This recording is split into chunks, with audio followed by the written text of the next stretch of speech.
Hey, I'm Joe. I'm a compulsive eater. I weigh and measure 3 meals a day off the gray sheet. I commit them to my sponsor. I don't eat no matter what, and abstinence is the most important thing in my life. I was on a meeting today at lunch because I haven't really checked in too much with recovery meetings over the last couple of weeks because I was traveling.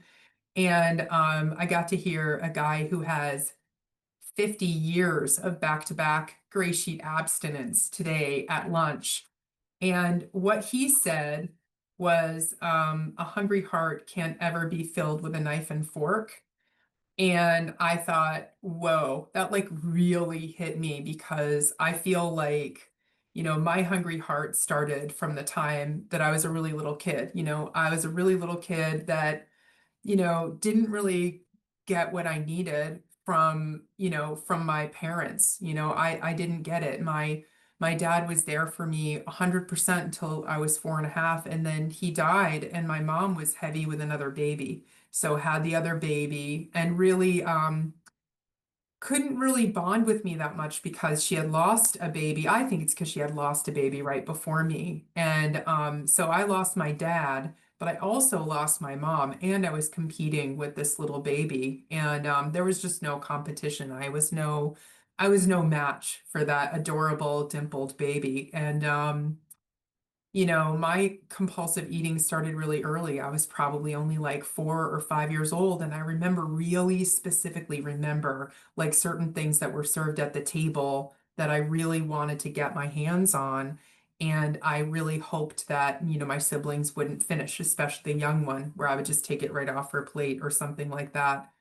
And my compulsive eating didn't really start to show until I was, in middle school. I was an active kid. We didn't have a lot of processed food as kids. My mom used to be like, she was an amazing cook, like had huge gardens, would forage.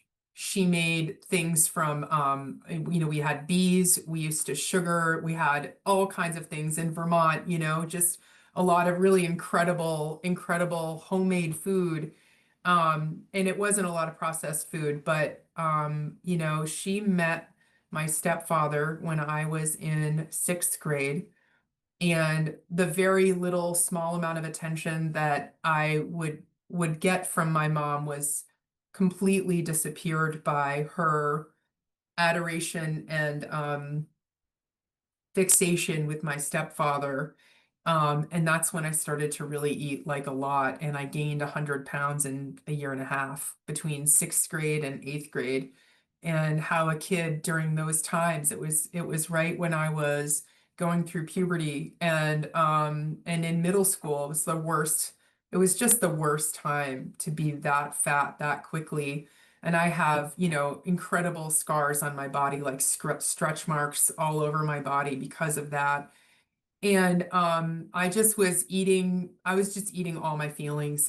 That's what I was doing. And there's a lot of people on these meetings where they get on and they'll say, oh, I tried Jenny Craig and I tried Weight Watchers and I, did this and I did that and I had a lap band and I restricted and I used to run or I exercised or something like that. And most of my story just doesn't align with a lot of that. Did a lot of diets and I would lose like 50 pounds and then gain 50 pounds and lose 50 pounds and gain 50 pounds. But I had never gotten down to anywhere close to a normal sized body in my whole life. And I identify with a lot of those stories and a lot of those diets and a lot of the things that people did to try to control the food. Um, but for me, I just ate and I got fatter and fatter and fatter and fatter because every time I lost 50 pounds, I gained 65 or 70 or 80, and I just got bigger and bigger and bigger until, I was like, you know, graduating from college and I was speaker of the class and I was 325 pounds when I left for law school in Boston. And then, after that, I just always thought I was going to be able to control it somehow. And that was when the Jenny Craig came in and, it was going to be like, oh, I would have like this geographic cure and I would do something different. And then hopefully I could get back in control of the food again. But for me, it was always like a fight. It was a fight with the food all the time because it was like these broken promises to myself, and I was eating against my own will. And, I was constantly trying to wrestle it to the ground on my own. And I just could never, ever do it. I just never could do it. Until I was, you know, probably like, 27 years old. I'll set the stage really quickly and I'll tell you how I got in this program. But here's the stage. I was 27. I was 335 pounds. I had been going to the gym every day with my girlfriend who used to come down the stairs and be like, I saw you in a bathing suit, girl. You better get in the car and we're gonna go to the gym. Like, and we would go to the gym and I just could not lose weight anymore. There was like nothing that I could do. I could not lose weight anymore. And that is what scared the living hell out of me because I couldn't just like take off those 20 pounds or 30 or 50 pounds anymore. My problem at that point was that I was exercising and it was giving me permission to eat more. And because the food is what really is the issue. It's not really like exercising, it's the food, the food, the food. That's what it is. And so for me, I just couldn't do it anymore. And at the same time, I was wildly underemployed. I was very poor. I was barely making my rent. I was, just not making it just in general. And my mom was dying of cancer. And when she found out she had cancer, she used to talk all the time about how cancer was caused by eating sugar.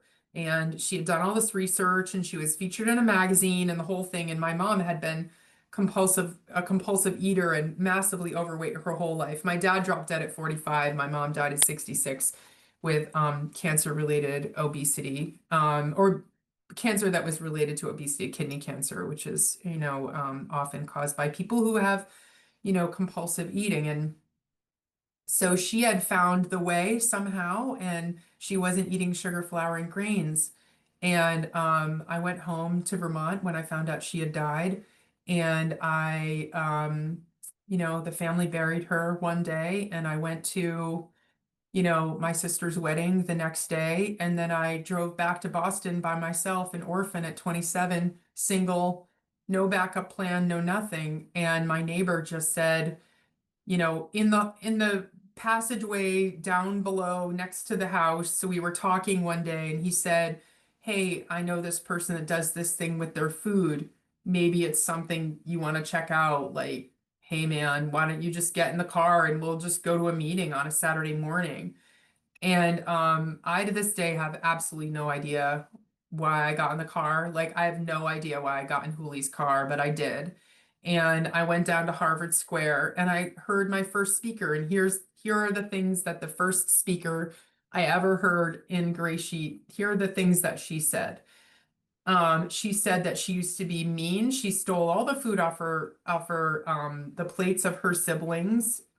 She told me that it wasn't my fault that I couldn't stop eating. She said that, sugar, flour, and grains, when you eat them, it sets up a craving of more of the same. And so you keep wanting to eat those foods. If you eat one thing of those foods, you just keep wanting to eat more. She told me that I had an allergy to them. She said that that my body was a still, that basically, like for an alcoholic, it's the sugar and the grains that make alcohol. And alcoholics, when they drink it, they can't stop drinking. It's the same thing with food with me. Like, I can't eat those things that are on the other side of the gray sheet because if I eat them, those man-made sugars and carbohydrates, it just sets up a craving for me to eat more and more and more of them. That's kind of how that works for the body. But mostly she just let me off the hook. She just let me off the hook. And I didn't feel like I was a bad girl anymore. I didn't feel like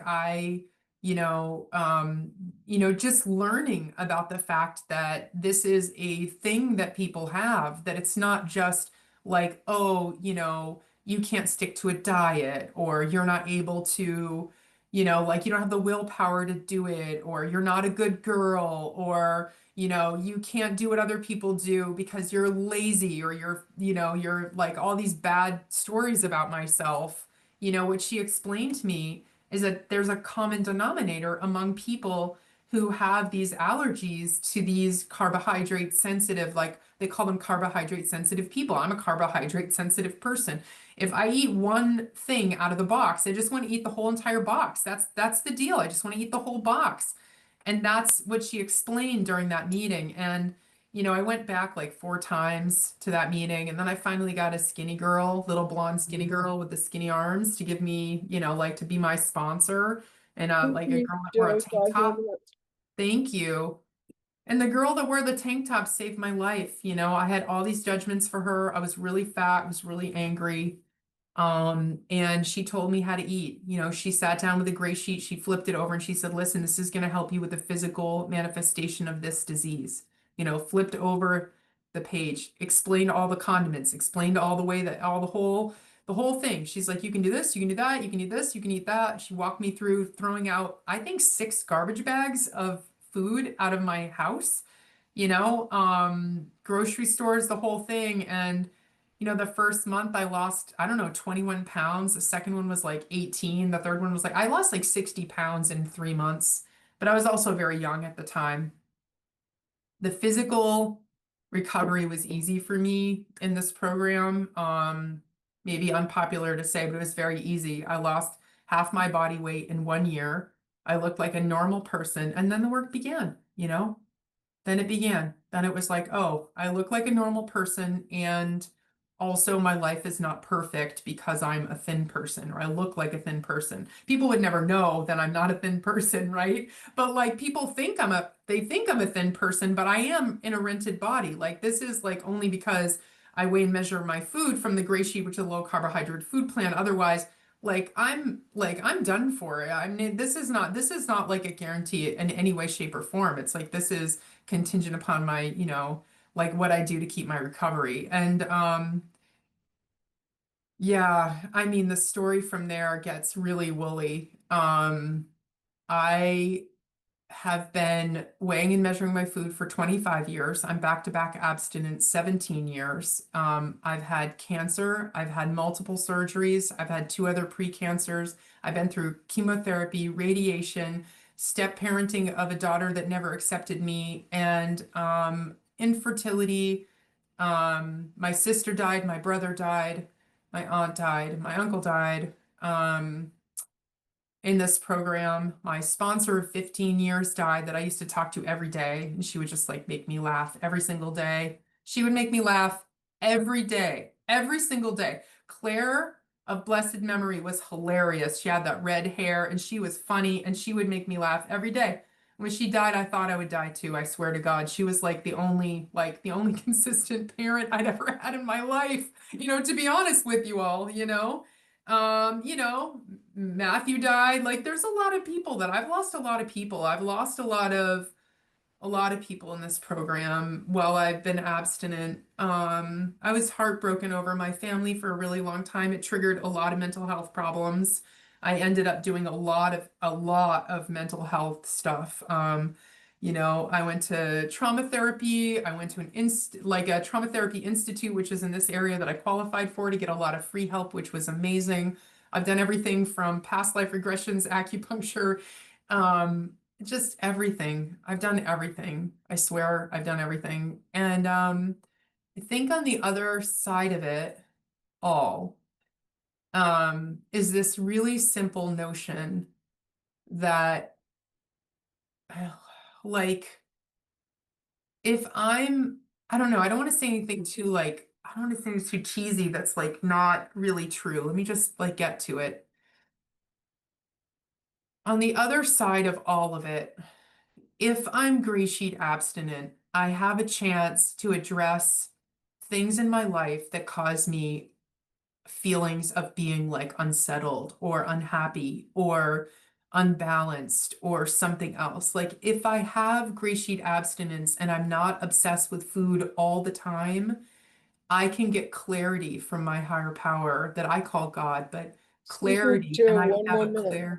thank you, that I can have a clear channel so that I can follow directions. And it doesn't mean that it's perfect. It doesn't mean any of that, but it's like, there's a spiritual side of this that we all have to face with people who have addictions. It just is, and the emotional piece, the physical piece, all of that stuff. We have to, and the mental piece of it too. But if you're not craving the food, it's a lot easier to stay abstinent.